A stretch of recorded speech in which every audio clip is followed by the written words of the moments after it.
Hey guys, it's Celine. It is a couple of minutes past 3 o'clock over here on the 25th, Monday, October 2021. I'm trying to film this just for fun, to see whether how much you can get of the orbs appearing in the screen here, like so. Just for a minute, right there. Okay, so if I go back, the lighting is the same. The sun is behind me, nearly in a straight line. Hence the rather interesting effect. I will remove it now, hopefully. If I go like this. At some point, we will be free of the orbs. Hey, there's an actual rainbow over here. I think that looks rather trippy with that ray of light going through my skull like that. That's actually the first entertaining thing that I had or encountered today. So yeah, I wanted to do some sort of a witchy check-in. As I sit here and talk, the sun will move behind the house eventually, so the whole lighting business will eventually disappear, or until I get fed up with it and then shove us around so that it'll disappear or something. Energy work updates, too many at the moment. Massive Tummo energy in my heart area.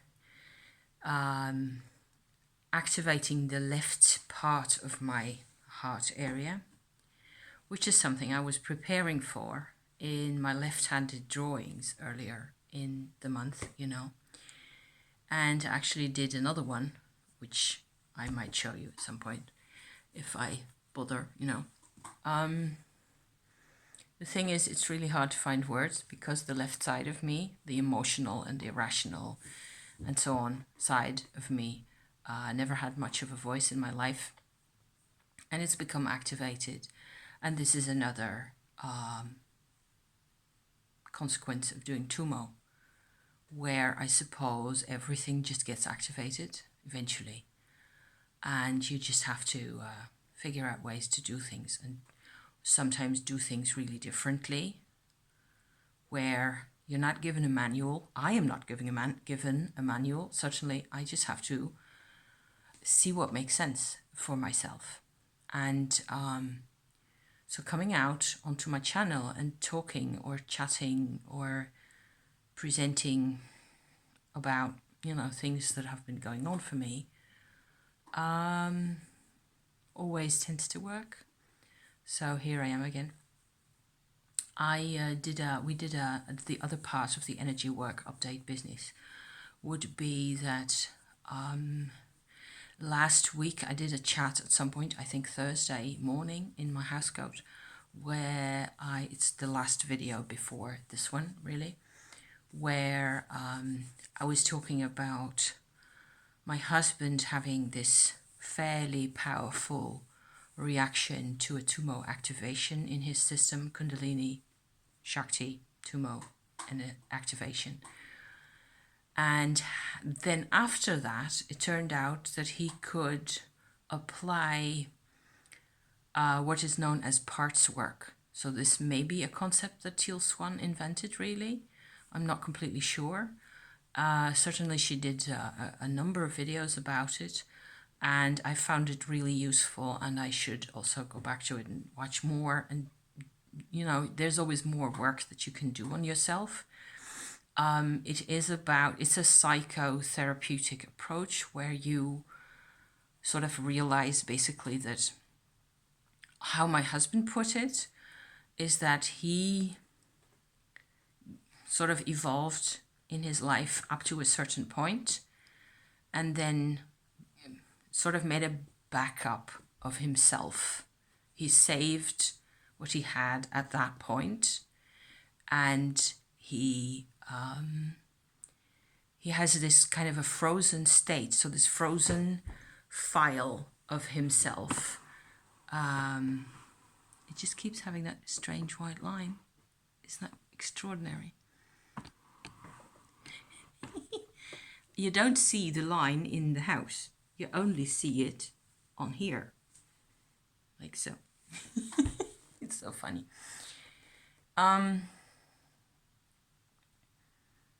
So you have several parts of you that are stages of yourself, often nearly unrecognizable parts of yourself that are, I'm trying to get rid of the line now. How about, oh, that was a nice green. Look at that green thing. This is just very pretty. I am admiring my green blobs here. I don't know why they're green. It's just really cool. If I go like this, you can see it really well, I think. Or maybe even if I put a piece of paper behind it, that should be even easier.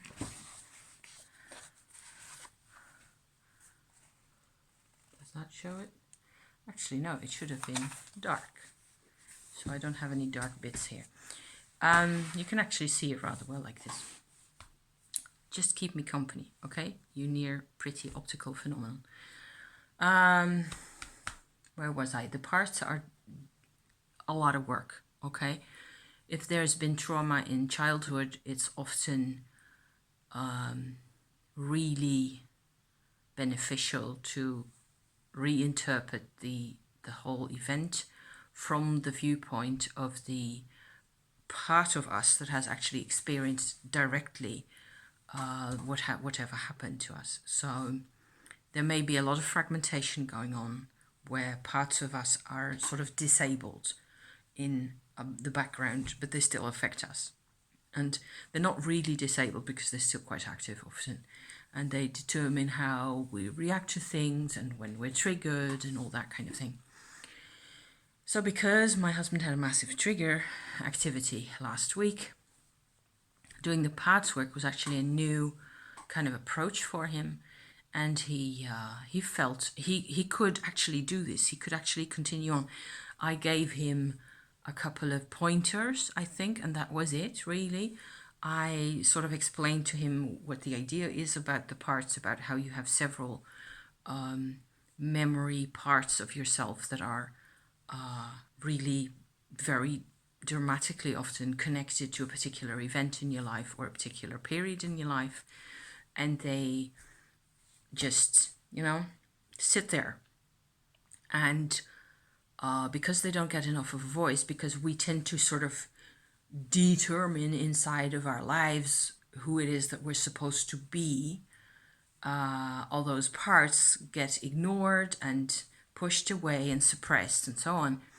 And in that, so if you can turn that around, if you can actually take yourself seriously enough, to talk to the parts of yourself that are in this situation, whatever that may be, and there may be infant parts, toddler parts, adolescent parts, all sorts of kinds, and also just roles in society, really, or roles in work, or roles in relationships. This is an attitude that I always take, that I will always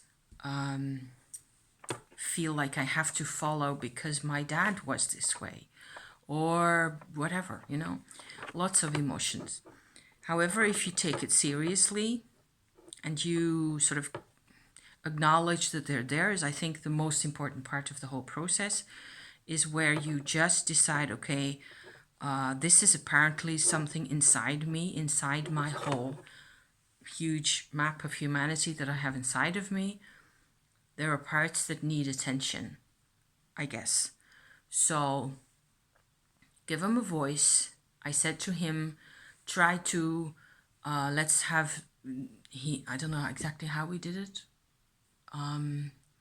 Turned out that there were 3 active parts at the time.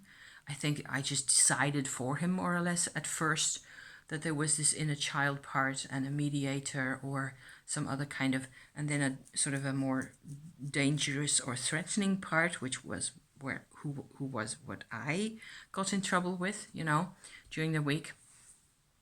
We had a huge argument as a result of that, Eventually it sort of crystallizes out slightly differently, but I said to him, try to put clothes on them. you know, to identify them as different and accept them and acknowledge them and just give them a bit of attention and look at them and what would they wear if they were people. So we had a whole conversation about that. I think on the Thursday night after the video I did, we had a whole conversation about this, and it was pretty awesome because he just kept at it, and he'd been writing about it and so on and so forth. So that was the sequel to the previous video. That was actually rather cool. It turns out that this therapeutic approach of the parts work is crucial to Tummo. What a hassle. I swear to you, it's just such a hassle. Why is it a hassle? Because for me, I'm having this, you know, heart area completely energized with my left side energized to levels that I'm not used to. All that kind of stuff. We did another session of energy work on my husband where I went into, I must say, into his Subterranean Chakras, which was a thing last week, you know. Reconnecting his past lives chakra, which is the 4th chakra into the surface of the earth, that I did a whole video about for him, which made a lot of sense. And it actually had a process of about half an hour where the things came together, and there was the sum total of the whole thing really at this point for me is that there's a whole lot of abandoned child energy that I either have to work through or acknowledge or both or something, you know. You cannot, once this stuff comes out of the earth, literally, it has to manifest itself in our lives nowadays, where there was never any room for this kind of a vibration. I suppose that's difficult. Yes, that's more or less what I'm trying to deal with myself at this point. I hope this makes sense to anybody out there. Hi, thank you if you're here. Because I'm a bit at a loss at the moment as to how to proceed for myself. I haven't really got anything to complain about in particular, other than being really tired. And also there was this dance festival during the weekend, and we had 2 relatively late nights because of loud music. God, a nightmare. So yeah, that does not help me. What with me being involved in all the subterranean chakras and all the other exotic material, I just can't have that. I go to bed really early, okay? And we sleep early, before 12, well before midnight. We're fast asleep, both of us. And so yeah, it'll all sort itself out. I'm quite sure that by tomorrow I'll be feeling a lot better. And sometimes I just have to give over. I just have to, you know, it's okay, so what? It's done. So this is just like a teeny tiny intermediary update of how things have been going. I think I suppose it might be interesting to talk about this, you know, earth chakras, past life chakra a bit more. I suppose I am fairly confident, yes, at this point, that what we did was actually real, because it developed into changes, and my husband was different. He was feeling good afterwards, and yeah, so there must have been some truth to the whole thing. Because I'm still slightly skeptical about these kinds of things until I've seen it several times and, you know, getting more confident. It just takes, I've only gotten to know these subterranean chakras early last week. So it's a week ago. So new territory, you know, it's not so easy. So what I've done, what we've seen and done is that there's 4 subterranean chakras really, or chakra energy vortexes, whatever you like to call those.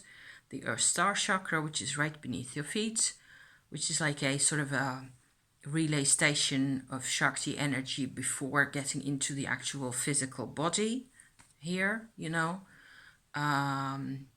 Interesting enough, because there's loads of emotional charge in the Earth Star.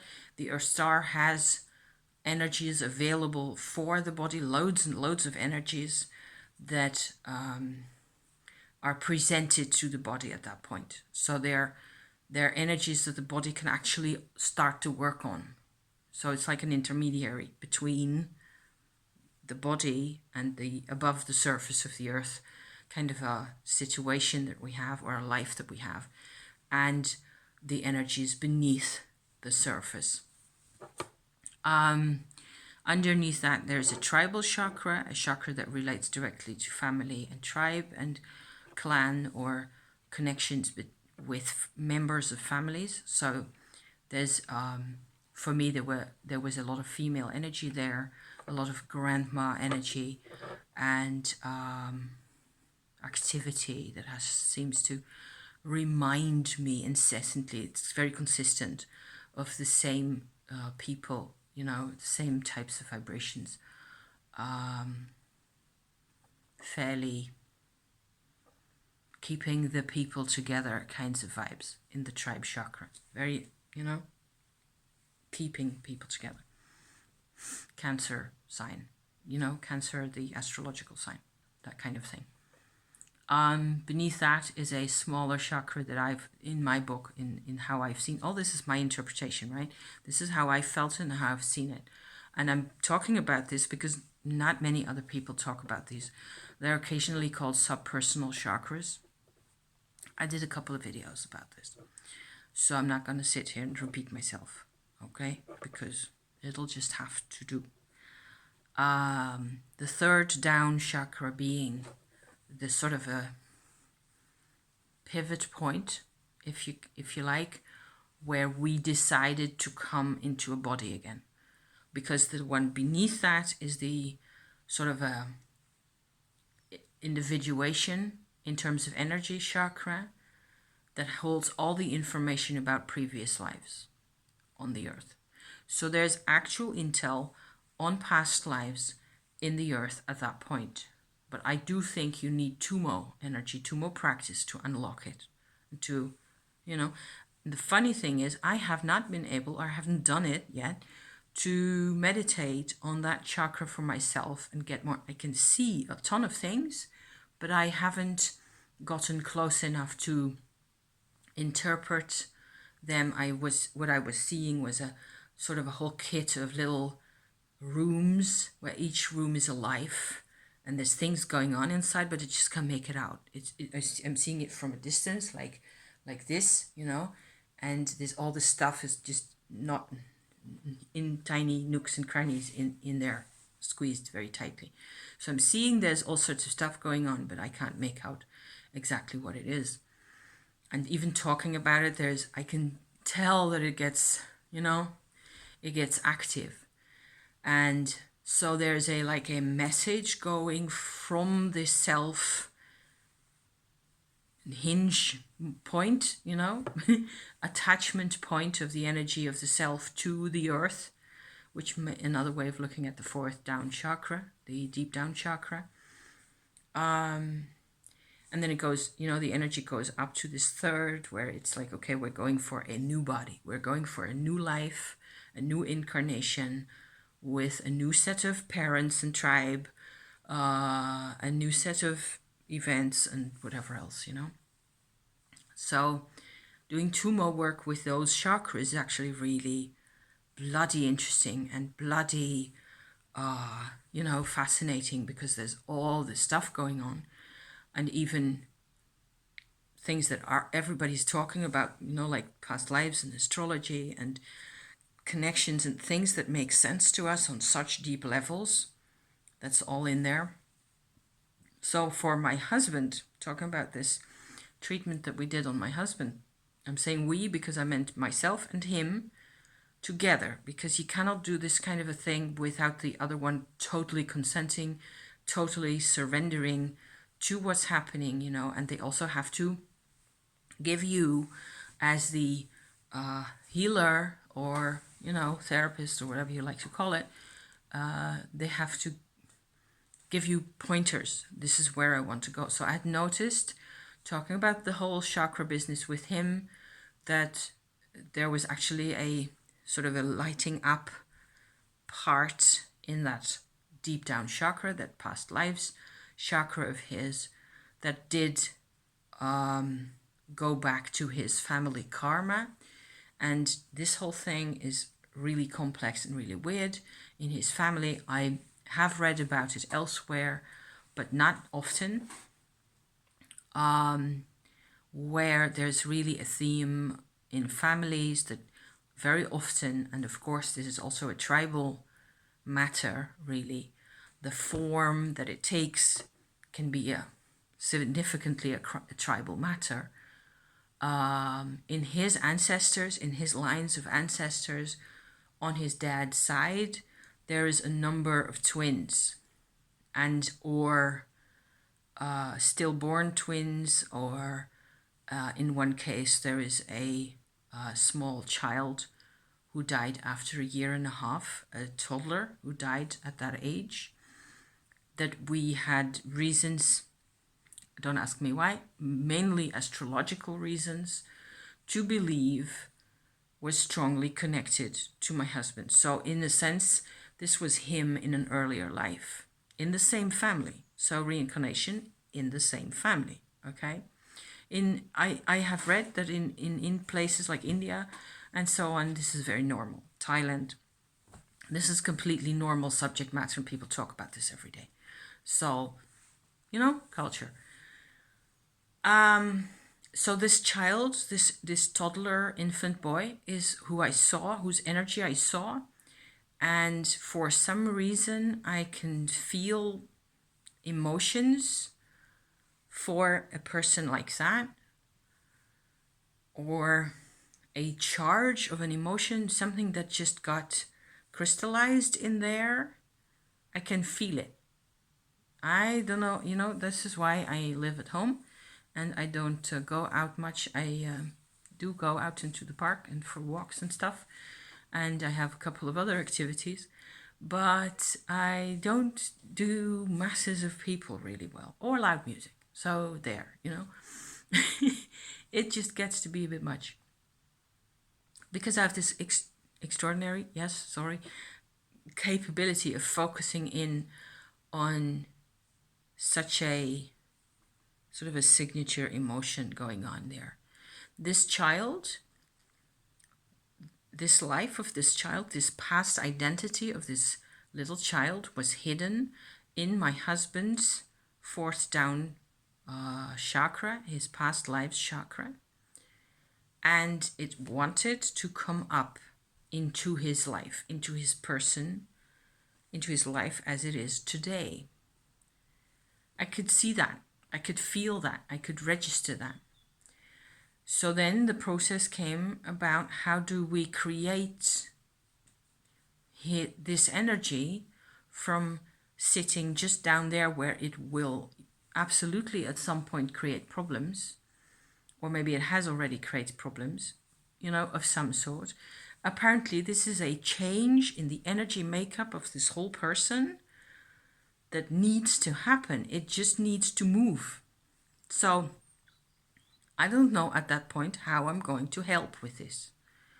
What we did in the end is I asked my husband to relax, close his eyes. We were sitting by the fireplace over there, very quietly, Sunday afternoon. Everything was fine and cool and quiet. At that point, there wasn't really any loud music, so okay. And after him sitting there for 5 minutes, I said, okay, so imagine, I hadn't talked about the boy at that point. I only explained things to him much later in the day, in the end of the day, okay? We talked about the whole thing again and sort of went through it again. At that point, I just said, there's an energy out of the earth that wants to come into your life, that wants you to be aware of it. Let it come up through your body. Put your hands up like this on the armrests of the chair that he was sitting on, and think of the energy as sitting in your hands. So it comes out through your hands and sits there on your hands. And so that was okay. All that was peaceful and fine. And you could sort of see it all happening. And there was a whole trail of memories, of unpleasant memories, really. Mostly the same, cold and humid. And he mentioned at some point, I asked him to describe what he was feeling, whether he was coming into contact with this energy. At first it was pleasant, and then it turned into something a bit more about loneliness. He said it wants people. So I said, okay, so let's just let it sit there. And, you know, we're here, the two of us, the cat is here with us, the fireplace. It's welcome here. Let's just have him be a part of us, or have it be a part of us at that point of the situation. And here's the really exotic bit, because it gets even more, even more creepy and exotic and weird. I have to share this stuff somewhere, and because I can't really explain, the only person I can explain this kind of stuff to is my husband, and he's the, you know, guinea pig in the whole thing. So he gets to watch my videos afterwards, later, you know, when it's all done. The really funny bit, funky, weird, strange bit about this operation at this point. I have this, my husband is sitting right here in front of me, okay? He is still having this projection, at least this idea, this image of this person sitting with him. It's become clear to him also what kinds of emotions this person represents, what they're putting out. So it's really becoming a person. I get a challenge inside, like really in my deepest back of my brain. You have to, they have to come together. They have to become one person again, because they are one person. But there's a barrier of the past life that was cut short in a nasty, unpleasant way. There's trauma there. There's some kind of an massive energy blockage between those two people, but they're really one and the same person, and I want them to get back together. Okay, so that's my premise. And the intuition I got is you have to create, by for lack of another better term, a Tummo energy, a Shakti energy for this little child. I know what I'm doing. I know what I'm focusing on at that point. My husband's just sitting there waiting for things to happen. And I go like, but how? I mean, he has had a body, this child, but that's over a century ago. How can I... And I get this information in the back of my brain. You have to go through the bardo. Bardo being the Tibetan afterlife, or one of the many types of afterlife that you can have in Tibet, you know? One of the afterlife worlds, other than this one, where this one is also kind of a bardo. Anyway, yeah. So I go like, I have to go through the bardo to get a sense of his Tummo energy.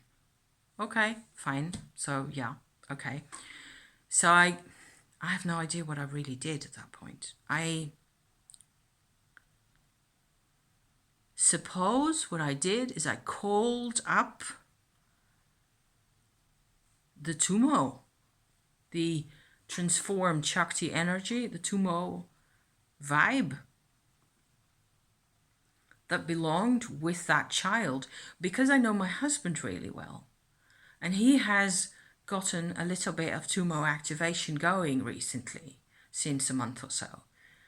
So it wasn't my mind projecting or inventing, but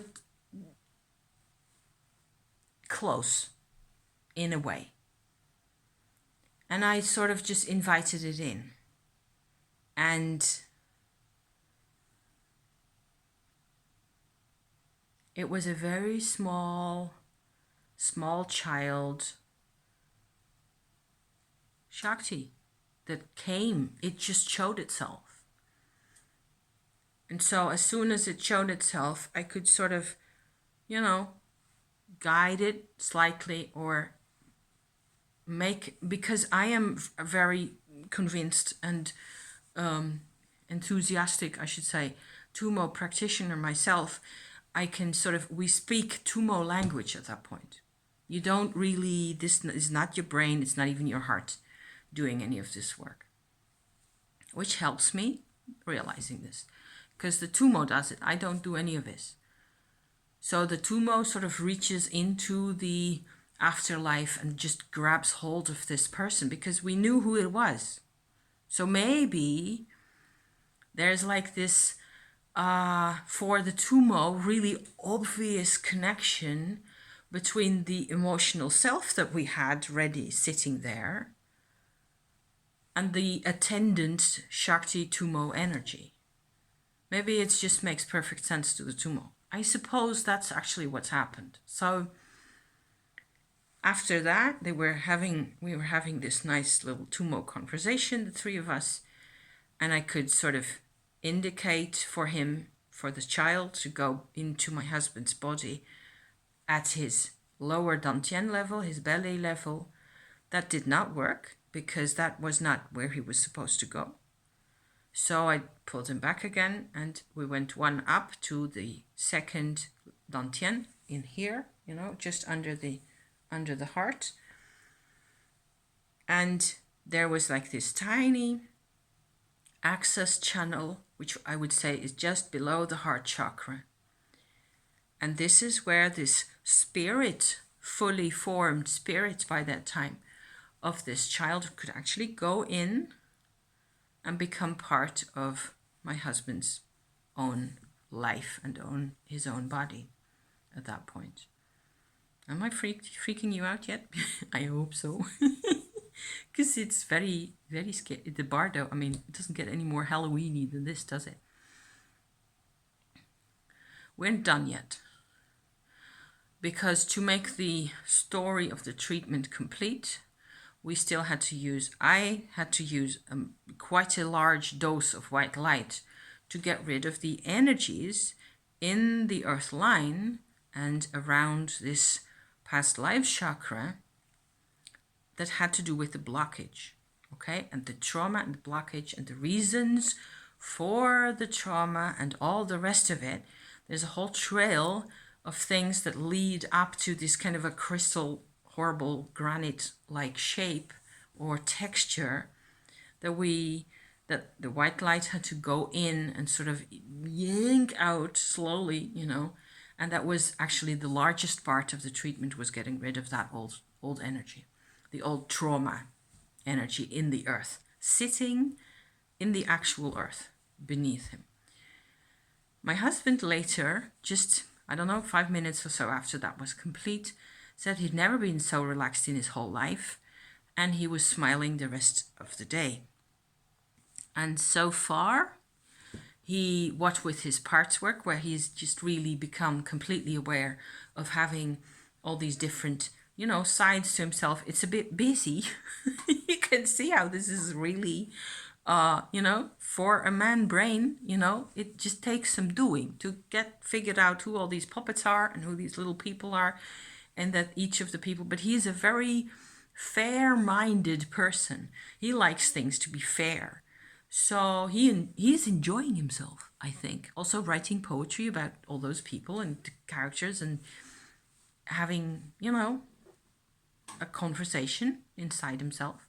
That feels, so far as I've been able to tell, that feels really good.